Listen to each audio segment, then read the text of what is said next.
Harapan prestasi internasional dalam dunia sepak bola dalam negeri berada di atas pundak timnas U16 PSSI.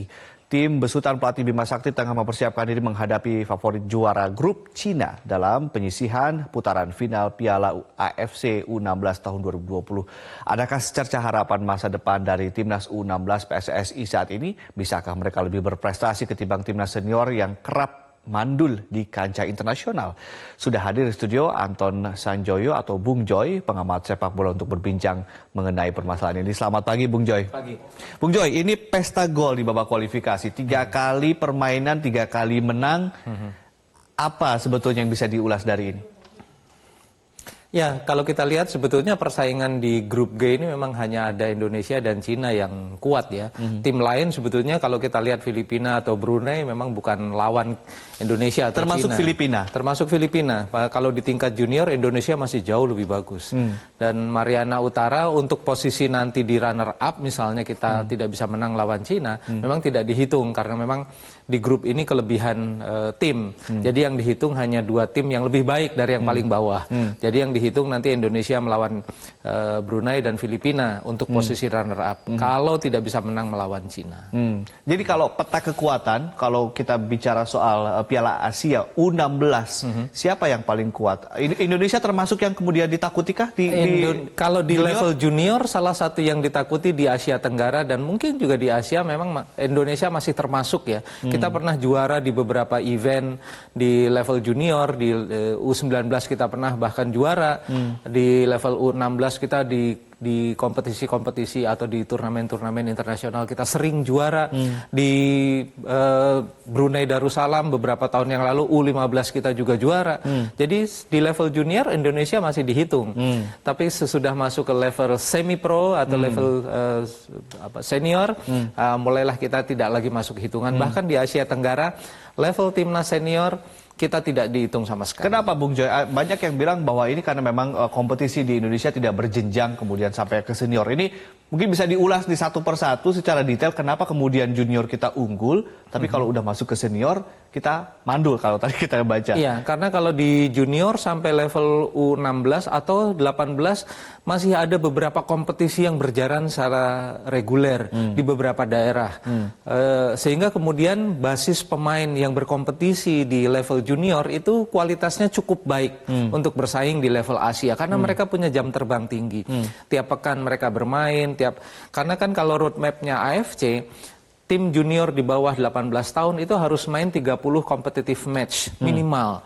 Kalau mereka bisa bermain itu requirement-nya mencukupi untuk bisa bersaing di level Asia. Tapi kalau kurang dari itu sulit ya. Nah, kemudian setelah level 18 tahun mereka tidak lagi berkompetisi. Ada sekarang PSSI katanya membangga-banggakan elit pro atau apa gitu. Tapi itu pemainnya juga nyomot-nyomot dari akademi-akademi atau sekolah sepak bola di level bawah. Sehingga kemudian tidak tercipta iklim kompetisi yang benar sebetulnya. Yang harus diciptakan itu kompetisi-kompetisi di bawah. Dan ini yang dilakukan oleh Cina sejak tahun 2015. Spanyol sudah melakukan puluhan tahun yang lalu. Jerman mungkin baru 1 dekade sangat intens dengan level pembinaan usia muda. Tapi mereka sudah kualitas manusianya udah jauh di atas Indonesia dan negara-negara lain. Artinya bisa dibilang Indonesia punya bibit bagus, cuman kurang di kompetisinya. Kurang berpengalaman. Khusus dari jenjang dari junior ke senior ini? Dari junior ke seniornya putus. Mereka hanya terakhir mereka berkompetisi barangkali di level 15 tahun atau 16 tahun. Ada lag sekitar 4 tahun ketika mereka masuk di usia 20 tahun. Mereka tidak berkompetisi. Sehingga kita bilang, kok di junior juara, ketika masuk senior kita nggak pernah bisa juara. Ada lag 4 tahun. Sehingga mungkin teman-teman dengan usia mereka di negara lain yang punya jenjang kompetisi, ketika ketemu di senior, mereka sudah sangat-sangat jago. Sudah sangat jago. Kita masih di level yang sama. Betul. Jadi ibaratnya kita lulus SD, nggak pernah sekolah lagi, mereka melanjutkan ke tingkat SMP, SMA, universitas. Kalau Indonesia, dari SD tiba-tiba ke level universitas, ya kalah dong. Karena ada lag 4 tahun lebih ketika pemain-pemain dari Thailand misalnya, Jepang atau Cina, mereka tetap bersekolah sampai dengan universitas, Indonesia mandek sampai SD doang, kemudian tiba-tiba mereka punya level universitas. Jadi tingkat intelektualnya jauh sekali kan, gitu loh. Tapi Jadi Bung Joy yakin hanya itu masalahnya, hanya masalah jenjang kompetisi. itu tidak yang ada paling lain. mendasar. Itu yang paling mendasar. Karena kalau di level junior kita menangan kok. Lawan Filipina kita bisa menang besar. Brunei nggak ada apa-apanya sama kita, gitu loh. Bahkan lawan Cina nanti, mungkin barangkali kita masih bisa bersaing, bisa menang bahkan. Kalau di level senior, kemungkinan menang hanya 20-30%. Dengan Malaysia aja kita dengan susah, Malaysia kita payah. nggak pernah menang, dengan Thailand juga kita selalu kalah. Itu senior. Betul. Tapi kalau bicara soal tadi, ada kemungkinan kita menang melawan Tiongkok atau Cina. Ada di manakah kekuatan kita dan ada di manakah kekuatan Cina? Ya, kalau kita lihat produktivitas gol Tiongkok atau Cina yang 28 plus, kita 27-1 jadi 26, sebetulnya levelnya kurang lebih sama lah. Gitu loh. Kalau kita, apalagi kita untung sebagai tuan rumah. Grup G ini kan hostnya kita. Jadi kalau kita bisa memanfaatkan itu, rasanya kita bisa lolos langsung nanti ke Piala AFF tahun depan ya. Tapi kalaupun kita tidak menang lawan Tiongkok, kita masih punya kesempatan besar di posisi runner up. Karena sampai dengan hari ini kita masih tertinggi karena ada 4 tim yang akan diambil dari 10 runner up terbaik. Indonesia masih paling tinggi sekarang levelnya di posisi runner up. Itu komposisi di atas kertas. Tapi kalau kita bicara soal strategi, kekuatan misalnya, kita mungkin peluang apa yang kemudian bisa dibidik dari permainan pola permainan Cina selama ini? Satu, ini anak-anak muda nggak punya takutnya. Ya, mereka bermain Nggak ada dengan takut-takutnya nggak ada gitu, takutnya. Energinya juga masih sangat bagus. Cina barangkali mereka punya pengalaman yang lebih karena sejak 2015 mereka berkompetisi lewat akademi-akademi yang ada sekitar 60.000 sekarang. 60.000 akademi yang dibikin oleh Presiden Xi Jinping untuk membuat Cina bisa bersaing di level internasional pada cabang sepak bola. Ada 30.000 lebih akademi yang mereka ciptakan dalam 5 tahun terakhir.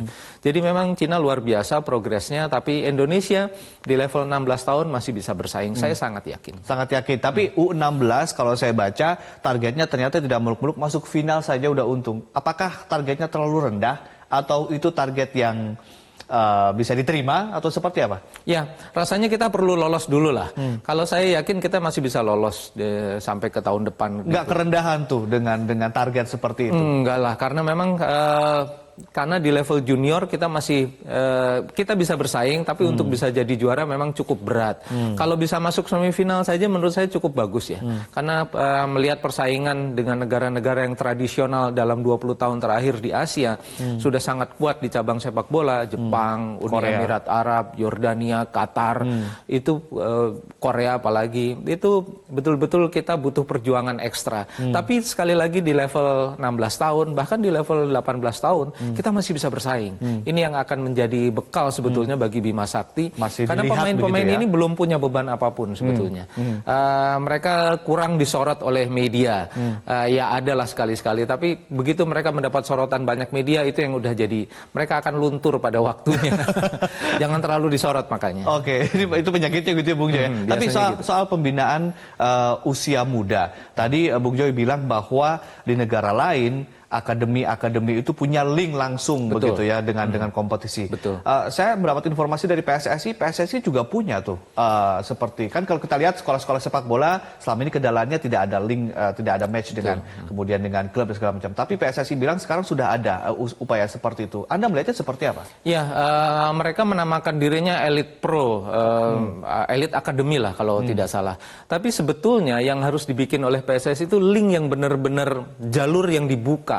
Sekarang ini kan yang diambil hanya elit-elitnya saja. Elit-elit dalam hal elit-elit misalnya di akademi atau sekolah sepak bola yang ada di sekitar Jakarta misalnya, mereka dipantau oleh pemandu bakatnya Persija misalnya, supaya mereka bisa ambil untuk elit akademi mereka yang akan bertanding di level junior. Tapi yang diambil kan hanya yang terbaik. Nah, saya mau cerita di Madrid itu ada sekitar 70 akademi sepak bola yang betul-betul di link up, diawasi betul oleh Atletico Madrid dan Real Madrid. Mereka betul-betul diawasi, mendapatkan expertise, mendapatkan pelatih day by day, minute by minute. Mereka dikasih asistensi kepelatihan dan macam-macam karena mereka tahu bahwa inilah wadah untuk mereka mengambil tim junior. Yang diambil ke Valdebebas oleh Real Madrid adalah 70 klub di sekitar Madrid. Sehingga sebetulnya yang diberikan bukan hanya perhatian, tapi juga keahliannya Real Madrid, pengalamannya Real Madrid. Kalau sekarang kan enggak. Persija misalnya hanya mengambil pemain-pemain bagus, kemudian udah dikekepin sendiri. Yang lain ini nggak diperhatikan. Inilah yang itu bedanya. Jadi PSSI boleh berbangga-bangga, tapi saya tahu betul sistemnya itu tidak benar. Kenapa sekolah-sekolah sepak bola tidak punya link ke PSSI? Karena tidak ada, Linknya ditutup atau memang mereka tidak punya akses? tidak ada aturan yang betul-betul bisa membuat tim seperti Persija, Persib Bandung, atau PSM Makassar, atau tim di Liga 1 lah, yang harus membuat mereka link up dengan akademi-akademi itu. Diwajibkan dulu gitu. Tidak ada kewajiban itu, padahal di roadmap-nya PSSI ada. Karena sejak zaman Nurdin Halid itu sudah dikatakan bahwa tim-tim yang berlaga di level Liga 1 sekarang itu harus punya tim junior. Dan itu yang tidak pernah dilaksanakan secara praktiknya nggak pernah ada, hanya tertulis saja. Jadi dua saran dari Anda mungkin Bung Jo ya, rekrutmen dari link dari sekolah-sekolah untuk kemudian kaderisasi, lalu kemudian kompetisi harus berjenjang. Betul, begitu, kompetisi berjenjang sehingga sampai kemudian di level senior mereka sudah punya pengalaman yang cukup. Bahwa kompetisi di level senior belum punya kualitas yang baik, kalau mereka punya sources pemain dari kualitas yang baik, rasanya kualitas Liga 1 akan terus meningkat. Bung Joy, terakhir, Indonesia lawan Cina, kira-kira berapa skornya? Saya sih menduga kita bisa bermain imbang ya. Untuk menang memang agak sulit. Ada kemungkinan, tapi mungkin sekitar 30%. Dugaan saya akan ada banyak gol, tapi mungkin kalaupun Indonesia masih bisa meraih peluang, itu peluang draw. Kalau peluang draw, kita akan menjadi salah satu runner-up terbaik dari 10 tim yang ada. Baik, mudah-mudahan target bisa tercapai gitu, masuk ke babak final di 2020 nanti. Terima kasih Bung Joy telah mengulas bersama kami di Metro Pagi Prime Time.